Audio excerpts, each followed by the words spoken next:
여러분, 전염병이 무엇입니까?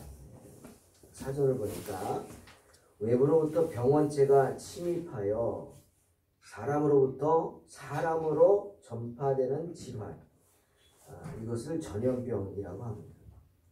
이 바이러스라는 게 있죠. 우리 눈에 보이지 않는 이 바이러스로 인해서 전파되는 병이에요. 근데 무서운 건 이게 한꺼번에 많은 사람들을 죽일 수 있는 그런 병이라 무서운 거죠. 근데 여러분 아시다시피 중국에 이런 무서운 전염병이 시작됐죠. 우한 코로나라는 건데, 근데 이게 중국만의 문제가 아니라는 거 아시죠? 지금은요, 성경에도 나오죠. 갈수록 빨라진다 그랬어요. 빨리 왕래하며, 이게 마지막 때의 모습입니다. 지구촌, 이게 옛날의 얘기가 아니지 지구촌이죠. 우리 뭐 어디 지구 반대편이라도 하루면은 갑니다. 그만큼 문명도 발달되고 전파 속도가 빨라졌어요. 그러다 보니까 모두 빨리 전파돼요. 바이러스도 빨리 전파되는 거예요.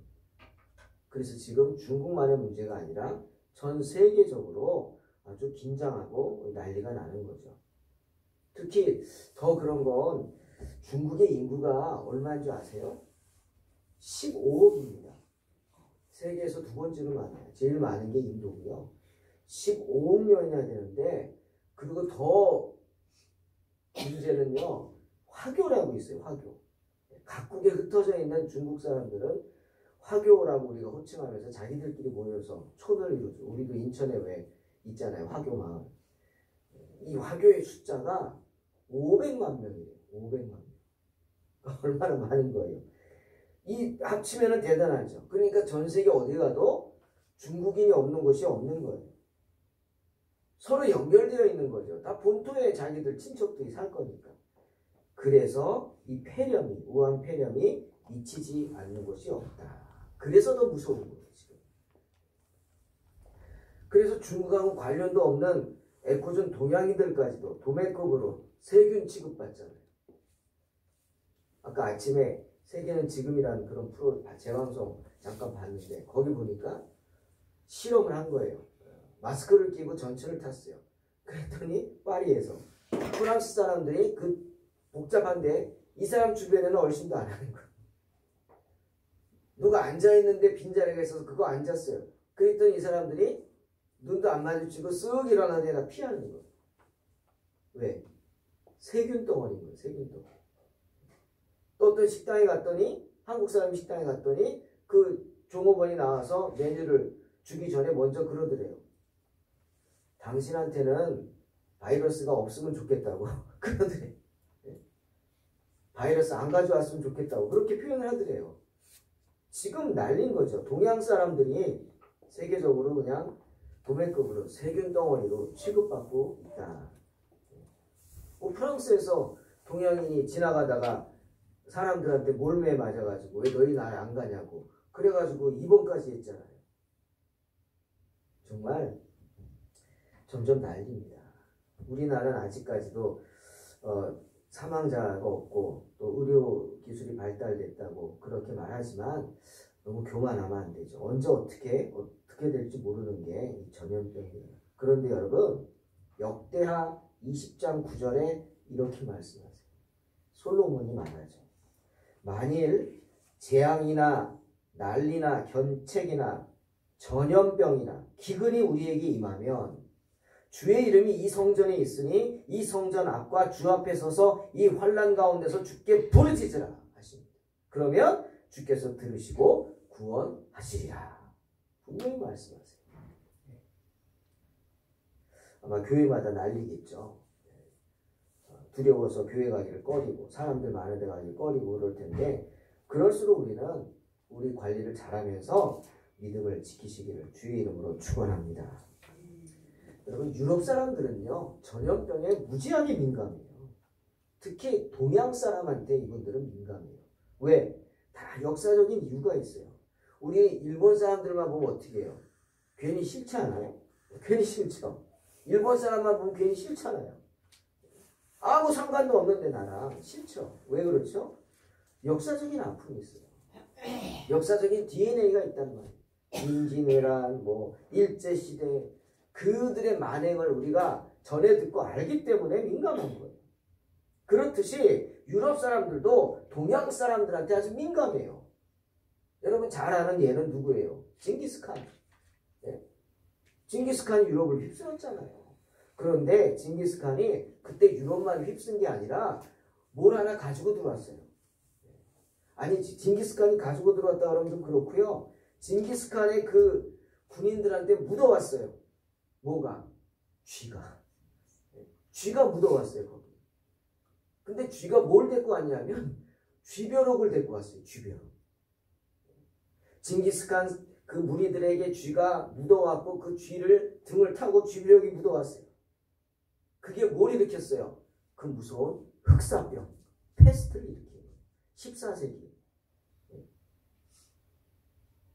그때 유럽의 인구가 3분의 1이 죽었어요. 얼마? 2,500만 명. 엄청나죠, 여러분. 유럽은 조그만 나라예요. 조그만 나라들이 막 뭉쳐 있잖아요. 저기 부족처럼 이렇게. 거기서 2,500만 명이면요. 엄청난 거예요. 흑사병. 왜? 죽은 시신이 까맣게 타들어간다고 해서 흑사병이에요. 누가 전했다고 생각해? 이 사람들은 동양이 전한 거예요. 동양인이, 중국인이 전했다고 생각하는 거예요. 중국에서, 예?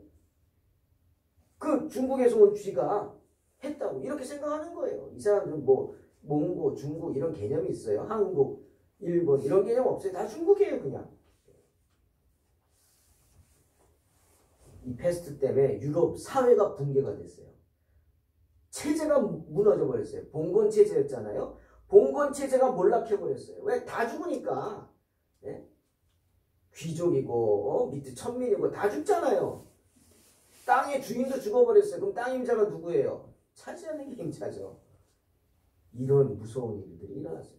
뿐만 아니라 당시 로마 천주교에도 큰 타격을 입었어요. 왜? 치료약이 없잖아요. 그러니 이 사람들이 어떻게 해요? 이거는 신의 재앙이다. 신이 내린 형벌이다. 생각해가지고 어디로 몰려갔어요? 교회로들 몰려간 거예요. 교회로. 그런데 교회가 그들을 잘 수용하지 못했어요. 역할을 못하는 거예요. 여러분 이게 사실인지 아닌지 모르겠지만 글쎄요. 저도 그럴 수도 있다 생각하는데 어떤 역사학자들이 많은 사람들이 주장합니다. 당시 유럽의 패스트가 창궐했던 원인 중에 하나가 교회 때문이다. 사람들은 그렇게 생각할 수도 있어요. 왜? 그 와중에도요. 교회는 그때 어떤 짓을 했습니까? 마녀 사냥을 했어요. 마녀 사냥. 그냥 무슨 문제만 생기면은 이거는 마녀가 했다. 사탄의 마녀가 했다. 그래가지고 마녀 사냥 와서 태워버리고 막 사람을 산채로 화형시키고 막 이러기 바빴어요. 그 시대. 그때 마녀만 죽인 게 아니고요. 뭘 죽였냐면 고양이들을 싹 죽여버렸어요. 고양이들. 왜? 고양이 여러분 아시지만 밤에 이렇게 눈 깜짝 놀래죠. 눈만 반짝반짝 하잖아요. 예? 거기다가 이 고양이들은 밤에만 활동하죠. 그러니까 이런 습성을 가지고 이 악마의 상징. 여러분 유럽의 그 문양들 보세요. 악마를 상징하는 대부분이 뭐예요? 고양이. 그래서 고양이들을 다 잡아다가 같이 태워 죽인 거예요. 그래 어떻게 됐어요? 고양이는 뭘 잡아먹죠? 쥐 잡아먹잖아요. 근데 패스트를 옮기는 이게 뭐예요? 쥐잖아요, 쥐. 그 쥐를 잡을 고양이가 없어졌으니까 어떻게 됐겠어요? 집집마다 거리마다 쥐들이 득실거려요. 그 결과 흑사병이 온 유럽으로 흩어져 버려서 3분의 1이 2,500만 명이 흑사병으로 죽었다는 거예요. 사실인지 아닌지는 모르지만 분명한 건 있어요. 뭐냐? 교회가 문제였다는 거예요. 교회가 성직자들이 재구실을 하지 못했기 때문에 어쨌거나 이런 말이 나온 것이고 문제가 된 것이고 그런 거 아니에요. 인정받지 못한 거예요. 주님 분명히 마태복음 10장 16절에 뭐라 그랬어요? 너희는 뱀같이 지혜로우라고 그랬어요. 그런데 무슨 성직자가 지혜가 없어요. 지식도 없어요. 무지해요. 전염병이 뭔지도 몰라요. 마녀 사냥이나 하고 있어요. 고양이 죽일 생각만 하고 있어요. 그리고 병든 사람들은 무조건 사탄의 짓이라 그러고, 예? 악마의 도구로 사용됐다고 몰아붙이면서 그냥 화형시키기 바빴어요. 이런 무지한 모습이, 이 로마 가톨릭 성직자들의 당시 무지한 모습들이 사람들한테 교회가 인정받지 못하게 하는 것입니다. 어리석은 거죠. 여러분, 성경은 뭐라고 말씀하는지 아십니까? 여러분, 오늘 뭐 오해하거나 곡해하거나 또 비난할 생각하지 마시고 잘 들어보십시오. 성경은 전염병을 어떻게 말하느냐? 성경은 전염병이 하나님이 보내신 것이라고 분명히 말씀하십니다. 누가 보냈어요? 하나님이 보냈다. 하박국 3장 5절. 역병, 뭡니까? 전염병이죠. 역병이 그 앞에서 행하며. 그가 누구예요? 하나님이에요. 역병이 그 앞에서 행하고 불덩이가 그의 발밑에서 나온다. 이 불덩이가 뭐예요? 전염병이에요. 사무엘하 24장 15절에서 이렇게 말씀해요. 이에 여호와께서 그 아침부터 정하신 때까지 전염병을 이스라엘에게 내리셨다. 단에서부터 부엘세바까지 백성 죽은 자가 7만이다. 누가 전염병 보냈어요? 여호와께서. 사랑하는 성도 여러분, 분명히 알아야 합니다. 전염병은요, 감기같이 그냥 내가 관리를 잘못해서 뭐 몸살나고 그런 자연스러운 병이 아닙니다. 전염병은 괜히 어쩌다가 생기는 게 아닙니다. 전염병에는 분명한 이유가 있어요. 오늘 아침에도 뉴스를 보니까 많은 사람들이, 의사들이 그 얘기예요. 이게 왜 이렇게 생겼냐? 인간 때문에 생겼다. 왜? 이 세상의 리듬이 깨졌다는 거예요. 그래가지고 바이러스가 변종이 생기는 거예요. 리듬이 깨져가지고 추워야 되는데 덥고 더워야 되는데 춥고요. 생태계가 파괴됐단 말이에요. 그래서 바이러스도 변종이 생겨서 전염병이 창궐한다는 거예요. 맞습니다. 성경은 분명히 전염병은 뭐예요? 하나님의 진노의 결과다라고 말씀하세요. 여러분 아시죠? 두 가지입니다. 하나는 시편 17편 8절에 하나님은 우리를 눈동자같이 지켜보신대요. 그래서 바울도 로마서 8장 22절에 뭐라 그랬냐면 피조물이 다 이제까지 함께 탄식하며 함께 고통을 겪고 있는 걸 우리가 안다 말씀하시는 거예요. 우리 인간의 잘못된 행동, 더러운 행동 때문에 누가 고통받아요? 피조물이 고통받는 거예요. 즉각 반응하지 못하는 이 식물들이 파괴되고 말 못하는 짐승들이 인간의 더러운 그 죄 때문에 고통받고 있는데 그곳에 누가 계세요? 주님이 계십니다. 주님이 거기 함께 하시는 거예요. 함께 아파하신다. 그리고 또 하나 레위기 11장 44절에 뭐라 그랬어요? 나는 여호와 너희 하나님이라. 내가 거룩하니 너희도 몸을 구별하여 거룩하게 하라. 내가 거룩하니 너희도 거룩하란 말이에요. 근데 인간들은 거룩한 자신의 지체를 더럽게 하고 있죠. 여러분 아시죠? 레위기에서 특히 주님은 우리의 거룩을 주장합니다. 하나님의 자녀는 우리는 거룩해야 돼. 특히 먹는 것 조심하라 그랬어요. 먹는 것. 그래서 심지어는 먹어야 될 것, 먹지 말아야 할 것을 구분하여 주신 게 레위기예요. 레위기 3장 17절에는 이랬어요. 너희는 기름과 피를 먹지 말라고. 이 너희의 모든 처소에서 너희 대대로 지킬 영원한 규례다 말씀하셨어요. 기름과 피를 먹지 말라. 근데 사람들 어떻게 해요? 먹죠. 왜? 몸에 좋다고. 그뿐 아닙니다. 레위기 11장에서는 먹을 수 있는 것, 먹을 수 없는 것, 짐승들을 말씀하셨어요. 거기서 이런 구체적으로 말해요. 동물을. 낙타 먹지 마라. 낙타가 준 게 뭐예요? 메르스예요. 토끼 먹지 마라. 돼지 먹지 마라. 물론 디모데전서 4장 말씀처럼 하나님께서 지으신 모든 것이 선함에 감사함으로 받으면 버릴 것이 없습니다. 왜? 하나님의 말씀과 기도로 거룩하여 줬고 특별히 예수 그리스도의 보혈로 이제 모든 부정한 것들이 정결하게 된 줄로 믿습니다. 그러니까 돼지고기 먹어도 돼요. 좋아합니다. 토끼고기도 먹습니다. 하지만 그렇다고 해서 아무거나 야생의 아무 짐승들이나 다 잡아서 몸에 좋다고 먹으면 돼요, 안 돼요? 안 돼요. 여러분, 고기를 먹는다는 건 뭐예요? 죽이는 거예요. 죽이는 거. 예? 미안해, 내가 다리 하나만 좀 먹을게. 다리 하나 잘라가면 삽니까? 죽여야 되는 거예요. 그 고기를 먹겠다는 거. 예? 가죽을 얻겠다는 것도 죽여야 돼요. 아담과 하와의 죄를 가리기 위해서 하나님 어떻게 하셨어요? 가죽 옷을 입혔죠. 거기에 하나님의 마음이 나오진 않아요. 직접적으로. 하지만 우리는 하나님의 마음을 읽을 수 있어요. 너 때문에 너의 죄 때문에 내가 아끼고 사랑하는 그런 동물을 잡았단 말이에요. 죽였단 말이에요. 너의 그 죄를 가리기 위해서. 그게 하나님의 마음.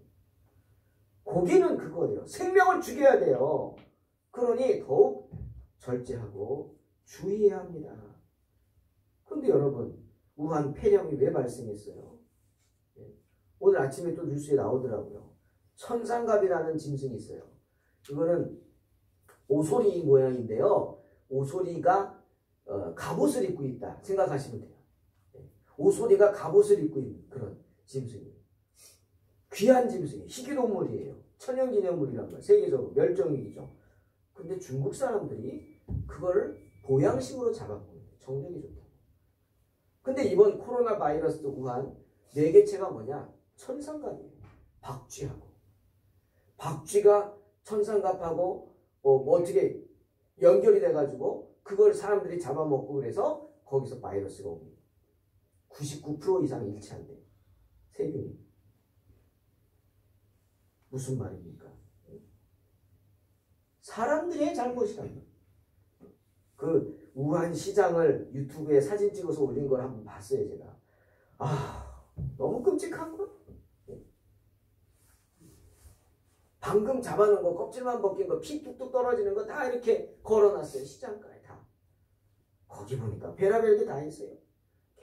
개는 뭐 당연히 있고요. 뭐 고양이, 야생 고양이래요. 오소리, 뭐 코알라, 고슴도치, 박쥐, 그리고 아까 말한 천상갑. 위생 시설 없이 그냥 그 자리에서 잡아서 껍질만 벗겨서 피가 뚝뚝 떨어지는 거 걸어놓고. 바닥은 피바닥. 더러운 거 잔뜩, 내장 떨어진 거. 위생 생각할 수 없어요. 그리고 사람들이 오면요, 찍습니다, 짐승을. 저거. 그러면 거기서 잡아가지고요, 그냥 거기서 즉석에서 잡아서 내장 꺼내고 껍질을 벗기고, 그리고 살을 발라서 추는 거예요. 비닐봉다리 담아서. 야, 정말 해도 너무하다. 그것은 완전히 야생동물 살인장 같았어요.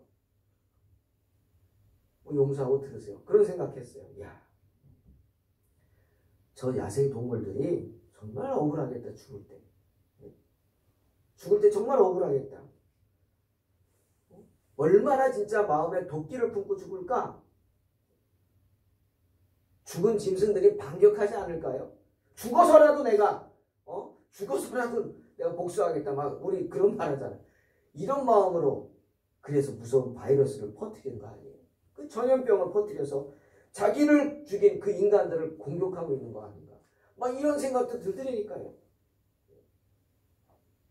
여러분, 거룩하신 하나님의 자녀임에도 불구하고 거룩하게 살지 못하는 인간들.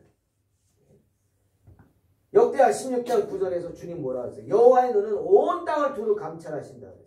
그렇게 온 세상을 감찰하는 게 뭡니까? 그냥 이렇게 쑥 한번 스캐닝하고 마는 게 아니에요. 보다가 잘못되면 간섭하시고, 보다가 잘못되면 지적하시고, 그래도 안 고치면 개입하셔서 뒤집어 버리시고, 예?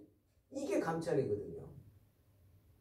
주님은 온 세상을 감찰하는, 인간의 잘못을 참다가 마침내는 간섭하시고 개입하셔서 잘못된 것을 고치게 하신다. 들으신 거예요, 하나님. 만물의 그 피조물들의 탄식, 인간의 죄 때문에 탄식하는 그 탄식을 들으신 거예요. 그 결과 어떻게? 이 땅에 하나님의 진노를 쏟아부으신 거죠. 그게 뭐예요? 전염병이죠. 사도 바울은 로마서 1장 28절에서 이렇게 말합니다. 세상 많은 사람들이 그 마음에 하나님 두기를 싫어한다. 결과 인간의 마음을 상실하게 된다. 그 말은 뭐예요? 인간답게 살지 못하게 된단 말이에요. 인간답게 살지 못하면 어떻게 살아요? 짐승처럼 사는 거예요. 지나친 탐욕, 추함에 빠지는 거죠. 세상 쾌락에 빠져가지고 남이 어떻게 되든 말든 그냥 그런 모습이에요. 악의가 가득해지는 거예요. 그래서 동성애에 빠지잖아요. 여러분 우리도 긴장해야 돼요. 전염병 남의 얘기 아니에요. 우리도 긴장해야 돼요. 동성애자들이 판치고 뭐 퍼레이드하고 난리잖아요. 국회의원들은 뭐 차별금지법 그래서 교회 핍박하고 설교 못하게 하고 깨어있어야 합니다. 남색하고 여색하고 짐승들과 더러운 짓하고 생명 귀한 줄 모르고 함부로들 하고 그게 이 나라입니다. 사도 바울은 로마서 2장 2절에서 이런 짓을 일삼는 자들에게는 하나님께서 마땅한 심판을 내리실 줄 알라 분명히 경고하죠. 그 심판 중에 하나가 뭐예요? 전염병입니다. 전염병. 시편 78편 50절에서 아삽이 말합니다. 그는 진노로 길을 닦으사 그들의 목숨이 죽음을 면하지 못하게 하시고 그들의 생명을 전염병에 붙이신다. 분명히 말씀하고 있어요. 악의에 가득 찬 자들, 거룩하게 살지 못하는 자들, 인간답지 못한 자들에겐 전염병을 보내신다. 경고하시는 것. 사랑하는 성도 여러분, 로마서 1장 21절 하나님을 알되 하나님을 영원롭게도 아니하며 감사하지도 아니하고 오히려 그 생각이 허망한 사람들을, 스스로 지혜 있다고 생각하는 교만한 사람들을 하나님은 벌하신다. 분명히 말씀하십니다. 어떤 자들? 하나님 대적하는 자들, 주의 종들 죽이고 핍박하는 자들, 주의 몸된 교회를 핍박하고 허무는 자들, 주님은 이런 자들에게 반드시 마땅한 심판 내리신다 말씀하시는 겁니다. 누굴 통해서? 천만의 말씀이에요. 약해. 네? 사람을 통해서 한다고요? 그거에 비할 게 없어요. 하나님 어떻게? 누구의 손 빌리지 않는다 그랬어요. 어떻게? 직접 하십니다. 직접. 할렐루야. 하나님이 직접 심판하신다고요. 그게 전염병입니다. 여러분 잘 아시는 출애굽기에서 주님을 대적하는 애굽왕 바로에게 주님 어떻게 하셨어요? 재앙 내리셨잖아요. 10가지 재앙. 피, 개구리, 이파리, 악질, 독종, 우박, 메뚜기, 흑암, 장자의 죽음. 10가지 재앙. 그게 뭡니까? 그게 인재입니까? 아닙니다. 그건 하나님이 내리신 재앙입니다. 자연재해고요. 특히 악질, 독종, 장자의 죽음. 이게 뭐예요? 전염병이죠. 악질로 애굽의 모든 가축이 다 죽었습니다. 독종으로 애굽의 모든 사람들은 고통받게 돼요. 애굽 사람 중에 몸에 독종, 막 이런 부스럼, 막 종기, 악한 종기 나서 괴로움 당하지 않은 사람 없어요. 또 그 마지막 전염병은 뭡니까? 애굽의 모든 장자를 다 죽였어요. 장자, 사람만이 아니에요. 애굽에 있는 가축의 첫 번째 난 것까지도 다 죽였어요. 그게 바로 전염병입니다. 오늘 본문, 이제 이스라엘의 마지막 촛불이 흔들립니다. 약 100년 전에 BC 722년에 북이스라엘이 아수르에게 멸망됐어요. 그리고 100년, 110년 정도를 버텼는데 이제 이 남유다도 더 이상 하나님 보시기에 살려둘 수가 없는 거예요. 그래서 바벨론 왕 느부갓네살을 보내셔서 공격받게 합니다. 이제 성이 무너지고 다 죽을 위태한 상황이 돼요. 그러자 그때서야 유다의 마지막 왕 시드기야가 공포에 떨면서 선지자를 찾습니다. 그때 예레미야가 있잖아요. 예레미야에게 사람을 보내서 부탁합니다. 우리 다 죽게 됐다. 제발 하나님께 기도해달라. 하나님이 이런 순간에 기적을 보이셔서 우리 조상들을 보니까 승리하게 하지 않느냐, 이 위험을 이기게 하지 않느냐, 우리도 좀 그렇게 해달라고 간절히 기도하게 해달라고 부탁합니다. 교만한 시드기야. 하나님을 버리고 그런 상황에서도 온갖 우상을 떠나지 못하고 더욱 큰 죄는 뭐예요? 주의 종들을 다 핍박하고 죽이고, 다 죽이고 이제 마지막 남은 예레미야를 찾아온 거 아닙니까? 그때서야 겸손한 척하는 거예요. 하지만요, 주님은 어떻게 했어요? 하나님은 시드기야의 그런 마음을 아셨어요. 다 죽게 돼서 겉으로는 하나님 앞에 머리를 쪼아리지만 자기 잘못은 돌아보지 않고 회개하지 않고 여전히 고개를 뻣뻣이 쳐든 채 하나님을 대적하는 그의 못된 신법 아셨죠? 그래서 하나님은 그런 기적을 바라는 시드기야에게 어떻게 하셨어요? 그래, 이제라도 왔구나. 그래, 이제라도 왔으니 됐다. 걱정하지 마라. 내가 너희를 구해주리라. 천만의 말씀. 그렇게 말하지 않으시고요. 선지자 예레미야에게 뭐라 그랬냐면 가혹하게 말씀하셨어요. 야, 나를 믿고 당대히 나가 싸워. 그게 아니라요. 너희 준비한 무기 다 버려라. 느부갓네살과 싸우려고 준비했던 무기 별것도 아니겠지만 그거 다 버려. 너희들의 그 죄악된 모습을 보고 내가 너무나도 진노했다. 화가 났다. 느부갓네살이 치기 전에 내가 너희를 죽여버릴 거다. 이렇게 말씀하십니다. 얼마나 무서운 말이에요. 느부갓네살이 너희를 죽이기 전에 나 여호와가 회개하지 않는 너희를 먼저 치겠다. 사람이나 또 짐승이나 이성에 있는 것들을 다 치리니 그들이 뭐에 죽으리라? 전염병에 죽으리라 말씀하십니다. 성 안에 있는 사람들은 물론 짐승들까지도 다 전염병으로 죽게 될 것이라는 거예요. 여러분, 전염병은 그런 겁니다. 전염병은 그렇게 무서운 거고요. 그냥 병이 아니에요. 분명히 성경은 하나님 뭐라 그래요? 전염병이 하나님의 심판의 도구라고 말씀하시는 거예요. 그러니 어떻게? 깨어있어요. 한 가지 더. 사무엘하 24장. 다윗이요. 통치 말년에 큰 이스라엘 왕국을 이루군요. 인구조사를 합니다. 인구조사를 하라고 부하들에게 시켜요. 그랬더니요. 그 요압 장군하고 그 모든 사람들이 만류합니다. 싫다고. 안 됩니다. 왕이시여 무슨 인구조사입니까? 안 됩니다. 막 합니다. 그러자 다윗이요. 화를 내면서 강제적으로 명령해서 어쩔 수 없이 인구조사를 합니다. 그런데 성경 보니까 하나님이 이 일 때문에 크게 진노하셨다고 했어요. 다윗에게. 아니 인구조사를 하는 게 왜 죄가 될까요? 좀 의아해하죠? 이유가 있더라고요. 하나님은 왜 그렇게 화를 내셨을까? 그리고 하나님이 막으려면 막을 수 있었거든요. 근데 하나님이요. 다윗이 그런 마음을 품는 걸 막지 않으셨어요. 성경 보니까 누가 그런 마음을 줬다 그랬어요? 사탄이 줬다 그래요. 여러분 아시죠? 가룟 유다에게 누가 그런 마음 줬죠? 예수님 팔 마음을? 사탄 줬죠. 똑같이 사탄이 다윗에게 인구조사하려고 하는 마음을 줬어요. 이게 왜 죄냐? 두 가지 크게. 하나, 하나님을 불신한 거예요. 다윗이. 왜? 하나님 분명히 말씀하셨잖아요. 아브라함에게 너의 자손을 땅에 티끌같이 셀 수 없게 줄 것이다. 근데 다윗은 그 말씀을 믿지 못하고 자기 눈으로 확인하려고 한 거예요. 불신이죠. 철저한 불신이에요. 또 하나는 뭐예요? 다윗의 교만한 마음. 이제 좀 왕국이 되고 큰 왕국을 이뤘으니까. 예?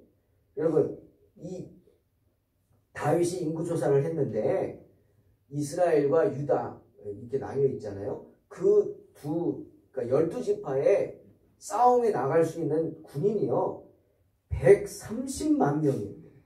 이게 엄청난 인구죠. 130만 명.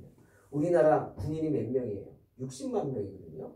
근데 2배가 더 되는 수가 싸움에 나갈 만한 장병. 물론 만 20세부터 뭐 한 60세까지 사이니까 예비군까지 치면 우리도 그렇지만 그런 거대 왕국을 이룬 거예요.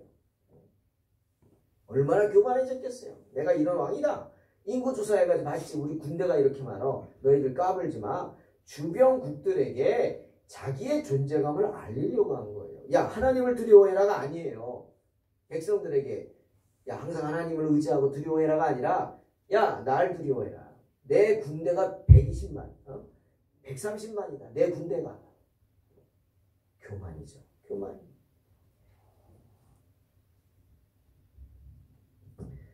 결국 인구조사를 한 후에 다윗은 잠깐은 마음이 좋았겠죠. 흡족했겠죠. 하지만 기쁨도 잠시예요. 다윗은 이내 자기 잘못을 깨닫습니다. 근데 왜 하나님이 다윗이 이런 죄를 짓게 했을까? 다윗의 잘못만은 아니에요. 하나님 왜 말리지 않았을까? 옳다구나 싶으신 거야. 하나님. 잘됐다.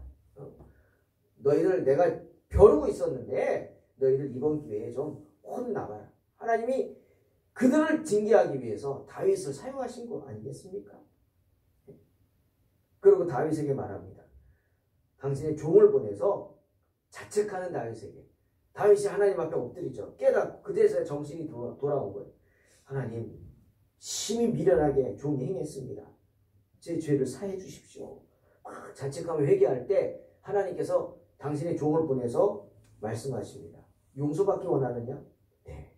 그래? 그럼 내가 3가지를 내릴 테니까 3가지 방법을 줄 테니까 그 중에 하나 택해라. 그 방법대로 네가 선택한 대로 내가 벌을 내릴 것이다. 죄 지었으니까 벌 받아야지. 그리고 말씀하십니다. 첫째, 기근이다. 이 땅에 7년 동안 기근이 있을 것이다. 원하느냐? 둘째, 전쟁이다. 너의 원수에게 쫓겨서 3달 동안 도망다녀야 할 것이다. 원하느냐? 셋째, 전염병이다. 이 땅에 사흘 동안 전염병이 있게 할 것이다. 어떤 걸 원하느냐? 여러분, 주님이 다윗을 벌 주시는데 왜 주님 마음대로 하면 되잖아요. 내가 벌 주는 사람이 마음대로 하죠. 근데 왜 다윗에게 선택권을 주셨을까요? 이렇게 셋 중 하나 고르라고. 아까 말씀처럼 그 벌하는 이유가 꼭 다윗의 잘못만이 아니기 때문에. 물론 그 시작은 다윗이었죠. 하지만 죄악에 빠져서 여전히 하나님을 의지하지 못하는 그 이스라엘 백성들을 연단하고 심판하기 위해서 주님은 다윗을 사용하신 거예요. 잠언 17장 3절. 도가니는 은을, 풀무는 금을 연단하거니와 여호와는 마음을 연단하느니라. 말씀하지 않으십니까? 설교를 준비하면서 갑자기 여기 라멘집 예준이 아빠 말이 생각이 났어요. 가끔 밥 먹으러 가는데 거기가 갑자기 그 업종을 바꿨어요. 일본 라면에서 국밥집으로 바꿨어요. 왜? 일본하고 우리 사이가 안 좋았잖아요. 그래가지고 한 서너 달 동안 완전히 손님이 한 명도 안 오더래요. 그래가지고 안 되겠다 싶어서 업종을 바꿨어요.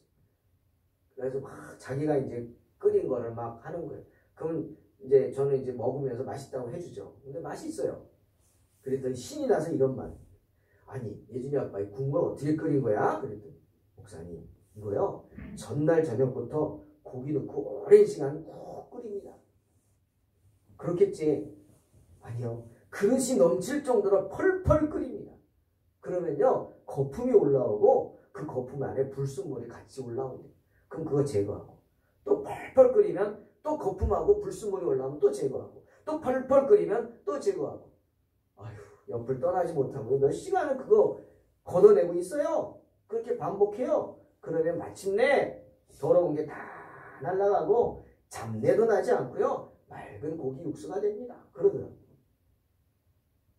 여러분, 주님도 마찬가지예요. 우리의 인생의 고난을 통해서 불순물들을 자꾸 제거하는 거예요. 우리 인생의 고난을 통해서 당신의 백성들을 펄펄 끓이시는 줄로 믿으시기를 주의 이름으로 축원합니다.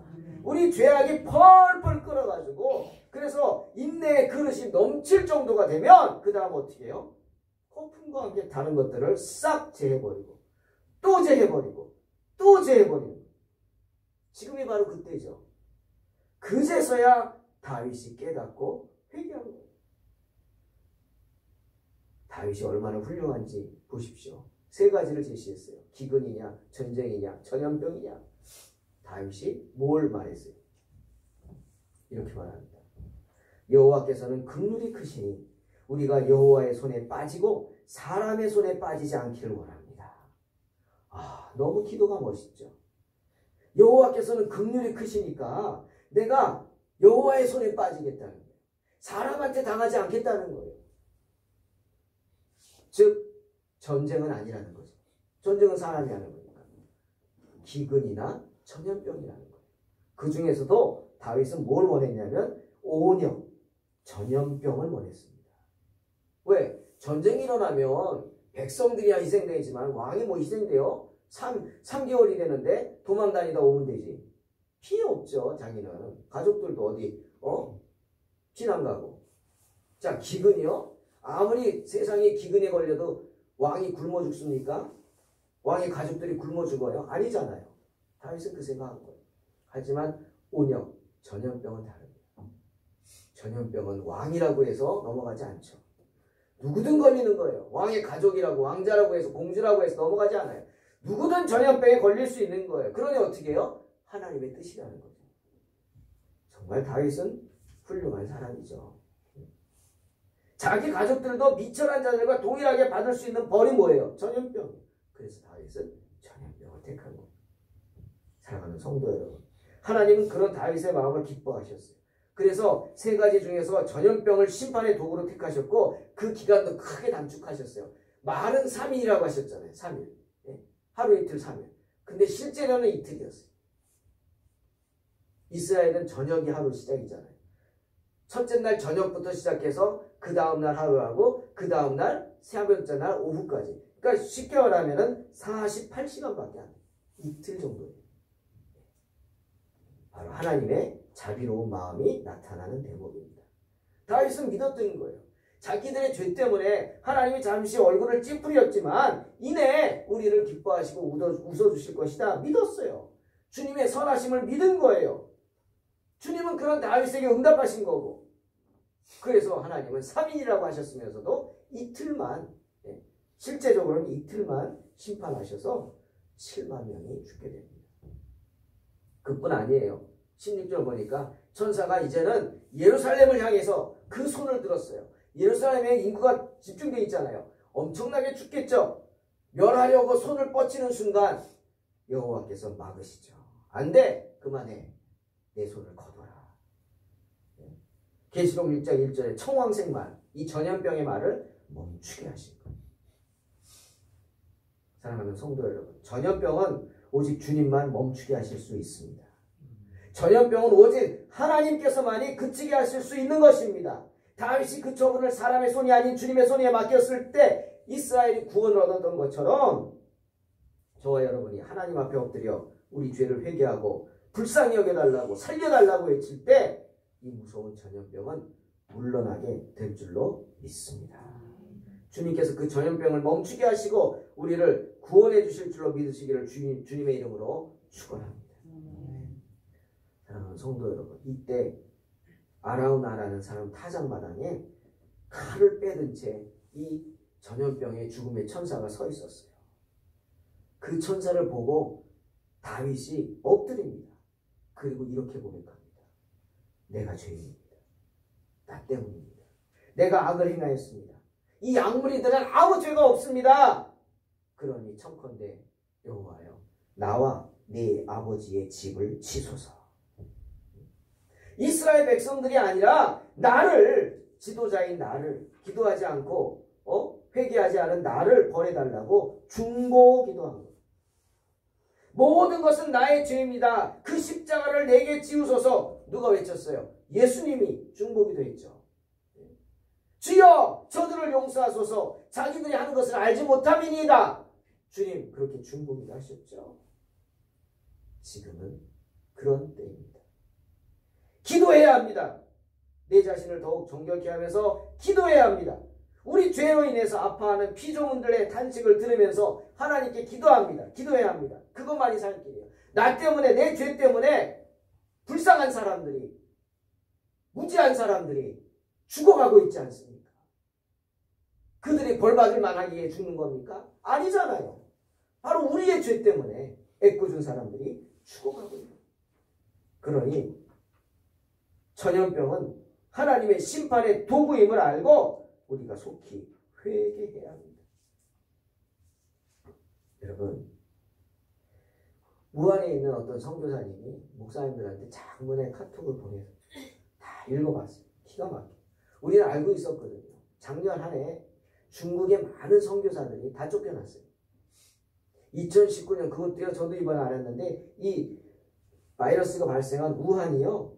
2019년 한 해 중국 전역에서 종교정책 시범지로 정해졌대요. 샘플이 된 거예요. 거기가 51개 성인가 그 중에 하나. 거기서도 이 우한이 종교정책 시범지가 돼서 그 안에 있는 모든 교회들을 샅샅이 뒤져가지고 속가는 거예요. 48개 교회가 공산국가에서 있었는데 그거 다 속가내가지고 다 폐쇄시키고 다 쫓아내고 뿐만 아니라 중국에서 발각된 선교사라는 사람들 다 찾아내가지고 다 쫓아내. 교회를 핍박하는 일을 멈추어야 합니다. 여러분, 중국을 위해서 기도해야 합니다. 주의 종을 핍박하는 일을 멈추고 우리 죄를 회개하면서 주님의 은혜를 구해야 합니다. 그래서 우리 죄 때문에 더 이상 다른 사람들이, 피조물들이 탄식하지 않도록 우리가 엎드려서 은혜를 구하면, 주의 자비하심을 구하면 주님께서 이 전염병을 그치게 하시고 우리로 하여금 더욱 하나님께 가까이 나아가는 거룩한 백성이 되게 하실 줄로 믿습니다. 이런 믿음으로 승리하시기를 주의 이름으로 축원합니다. 하나님 감사합니다. 이 나라를 불쌍히 여겨주시고 중국을 불쌍히 여겨주시옵소서. 무지하여 주님을 대적하고 주의 몸된 교회를 핍박하고 주의 종들을 박해하는 무지한 사람들 용서하시고 그들의 죄를 용서하시며 저희들이 더욱 엎드려 기도하고 우리 스스로를 더 채찍질하여 하나님 뜻대로 살 수 있도록, 그래서 우리가 속한 곳을 변화시키고 교회마다 부흥하며 그 교회가 있는 나라가 정결케 되는 놀라운 은혜들이 있게 하여 주시옵소서. 전염병 하나님의 심판의 도구요, 하나님이 보내신 것입니다. 오직 하나님만이 멈추게 하실 수 있습니다. 하나님 도와주셔서 당신의 거룩한 백성들을 구하여 주시옵소서. 주의 전에 나와 기도하는 백성들에게 마귀 사탄 병마 틈타지 않게 지켜 주시옵소서. 예수님의 이름으로 기도하옵나이다.